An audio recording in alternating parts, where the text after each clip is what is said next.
नमस्कार, रक्षिताज किचन मराठीमध्ये आपलं सर्वांचं स्वागत आहे. आज आपण गुळांबा बनवणार आहोत. त्यासाठी मी पाऊण वाटी गूळ घेतलेला आहे. 3 ते 4 कैऱ्या आधी त्याचं साल काढलं आहे, नंतर त्या धुवून घेतल्यात आणि त्यानंतर मी खिसलेल्या आहेत. खिसल्यानंतर परत 2 ते 3 पाण्याने आपल्याला धुवायच्यात, जेणेकरून त्याच्यातला आंबटपणा पूर्णपणे नाहीसा होईल. तर मी धुवून वगैरे घेतलेला आहे. तर आता आपण गुळांबा बनवायला सुरुवात करणार आहोत. तर आता आपण कढईमध्ये कैऱ्या टाकणार आहोत, ज्या मी खिसून घेतलेल्या आहेत.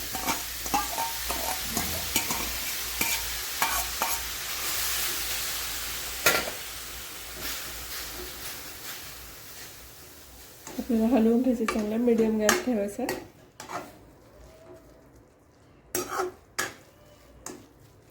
त्याच्यामध्ये आपण गूळ घालणार आहोत.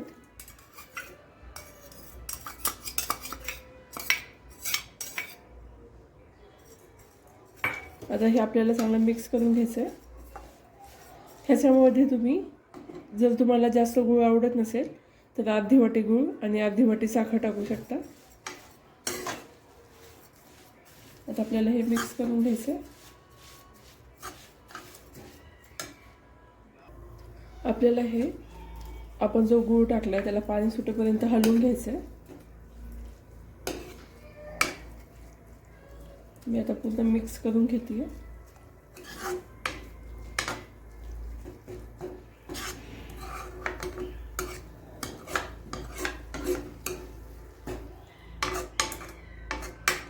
तर तुम्ही पाहू शकता ह्याला चांगलं पाणी सुटलेलं आहे.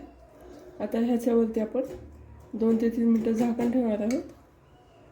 तर मी कढईवरती झाकण ठेवून घेते. तर आता आपण पाहूया.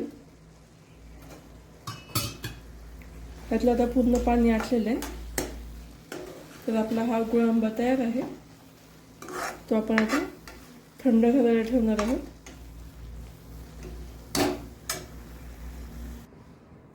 तर झटपट अशी 5 ते 10 मिनिटात होणारी गुळांब्याची रेसिपी तुम्हाला कशी वाटली हे मला कमेंट बॉक्समध्ये नक्की सांगा. व्हिडिओला लाईक आणि चॅनलला सबस्क्राईब करायला विसरू नका. थँक्यू.